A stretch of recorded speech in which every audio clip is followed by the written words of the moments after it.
by this. Yeah.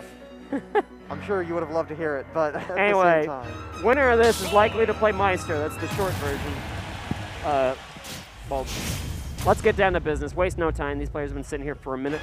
It's going to be Super Dan on the left side of your screen in the red trunks and Revolver on the right side in the blue. Let's get down to it. Yeah, two very familiar foes. Revolver has gotten the better of Dan most of the time as of late, but Dan certainly has the ability. Of course, Mario can struggle with swords from time to time. Yes, and the thing is, Revolver has had a really interesting arc as far as his competitive career goes. Formerly known as Sayuki in Smash 4 and in an early Ultimate as well. Mainly a Crom player early on in Ultimate, and a Cloud player in 4. Switching over to Roy, I think that the Roy is a post-pandemic, post-quarantine move, and it has paid off for him in dividends. He's been using this character to an exemplary fashion, particularly here at Ignition, as he controls the stage versus Super Dan, although a very strong blows gone each way for both players. Yeah, Revolver actually brought out the Cloud in the early stages of bracket today, which is why he dropped the game in his first 2 sets, but it's all business right now. The Roy, and you heard that scream, it's Dan on the board first. Good stuff. The classic cross-up into up smash will seal the deal for Super Dan. That's going to afford him the opportunity here to get some extra credit going. And Mario, if you can get a grab in, well, okay, he's not going to get a grab in. He's going to get a die in because landing double-edge dance will explode most characters off the side. But speaking of explosions, Mario, man, getting another big killing blow in on stock number 2. Yeah, you could see that coming as soon as he landed that first up there so close to the ledge. And, you know, that might have been a little bit of Revolver's DI. I would have to track it out. If he was DIing that in, that would obviously be very bad for his prospects. But also, if you DI that in, sometimes that offers you the ability to tech off the stage, so hard to tell unless we got to see the replay. Lovely chase from Dan. Excellent frame trap, too, as he attempts to air dodge, but you can't get around that back there so fast. And the damage that ended up in a jiffy already, 70, 80% now onto Revolver.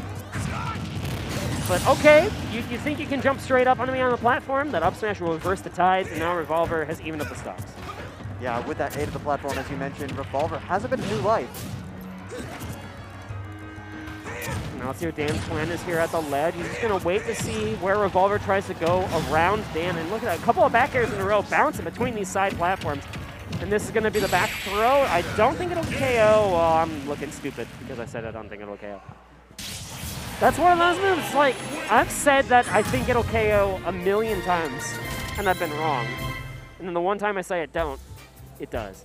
Yeah, that's one of the back throws in the game with a lot of base knockback. So it will kill at the ledge at 140, but at center stage, you know, you have to wait until a good 35–40% later to even get that same knockback going. I also think the freshness bonus helped him a little bit in that regard, right? First back throw of the entire game, gonna have a little bit more knockback on it. So Dan striking first here in this best-of-5 set and winner semifinal. But as you can tell, I think from the pace of game 1, these games are gonna go quick here. Yeah, no question, especially because there's two characters who can kill early and in Revolver's case, probably will kill early. This actually might already be a dead Dan, and yep, the jump is gone. 15 seconds in the match, the stock already exploded. Yeah, Dan simply knew it. Didn't even attempt to make it back. I mean, why waste time, right? Just go to the side, get back on the stage, get the next stock going. But Dan still looking to get his first like really big neutral win here in game number 2. Okay, that throw will lead to good damage. Nice tacked on. Doesn't get that roll in that he was looking for. Okay, good fade. You get a couple of up airs for your trouble. Dan slowing the pace down as much as he can. Okay, and smartly teching away, but that's not going to matter. Oh, I think Revolver meant to make that a jab back air, but it doesn't matter when your standard B is right on the money. Yeah, indeed. Flare Blade, even without that full charge, very powerful. Revolver up 3 stocks to 1. This is looking like the inverse of game 1.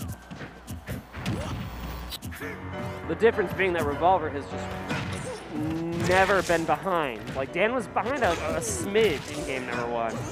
Revolver is just in commanding position the whole way through. First, big blow for Super Dan, though.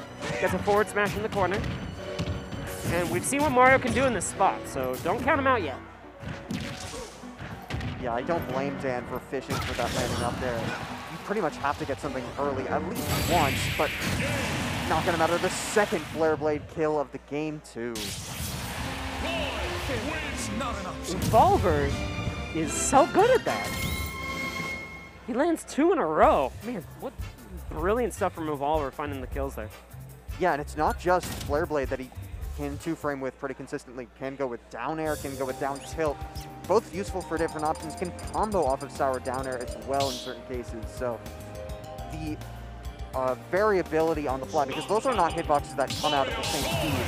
The adjustments he can make in a split second, the decisions for which one to go with, as well as the timing, is just such a veteran maneuver. Kalos we go for game number 3, off of Pokemon Stadium 2. And, you know, I really do need to talk to Dan in person about why he likes this stage. Because, you know, a lot of Marios, you know, they like the Smash Mode. They like the Yoshi story. Maybe it's specifically a Roy counter pick. Like, you don't want to give Roy Yoshi's story because you will explode. So, I'm curious what the thought process is. Mario is another character that has a wall jump.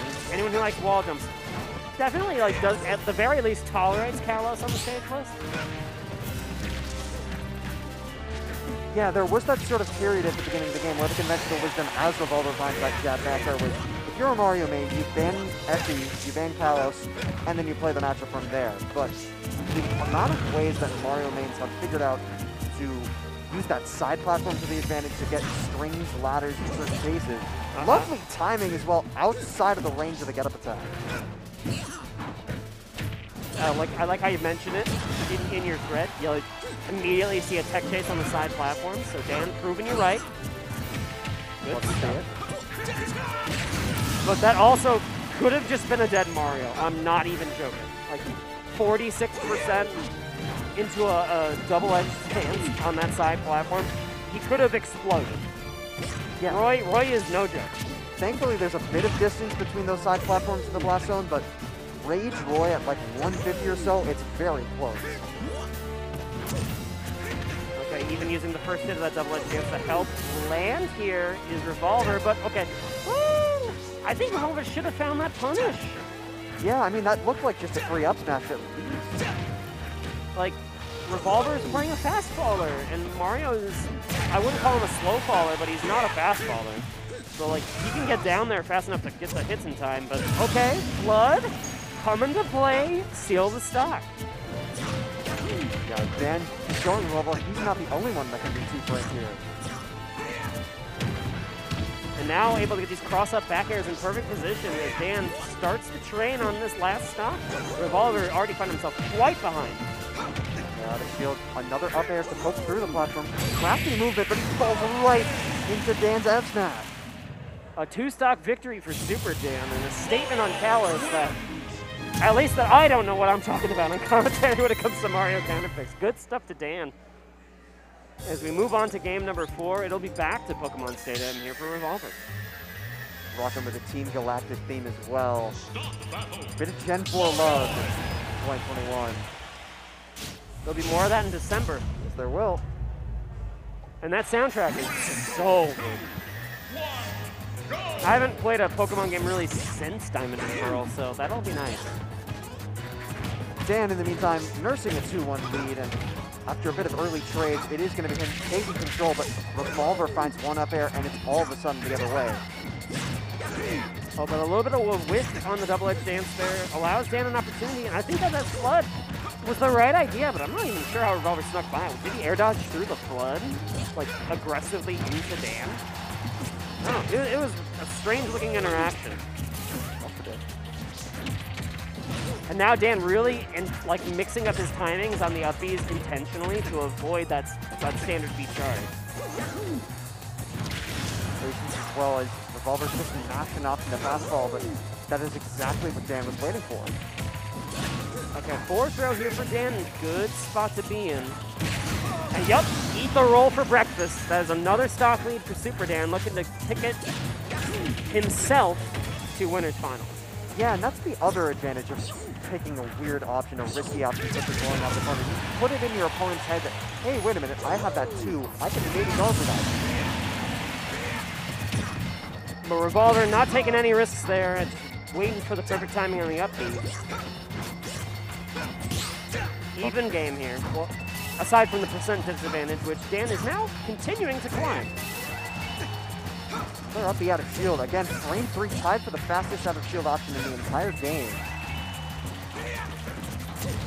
Yeah, taking 3 and just putting them in his back pocket, and like, this is extra credit. It's all that matters. Shield.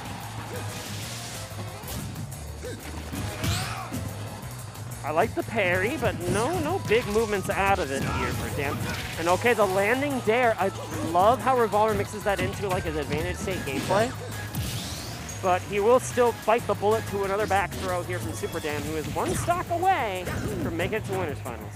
After that battle of spot dodges, it is going to be, Revolver, in fact, who retake center. And that's like one of the rare instances where Crom's F smash would have been better, is when you're getting the high hit on the F smash, like above Roy's face. Because that's still a strong spot, but there's nothing but strong spots on Super Dan's F smash as he cleans up a second 2-stock in a row to finish off winners semifinals 3-1, move on to winners finals. Indeed, Dan just put on a clinic in that game 3 and game 4.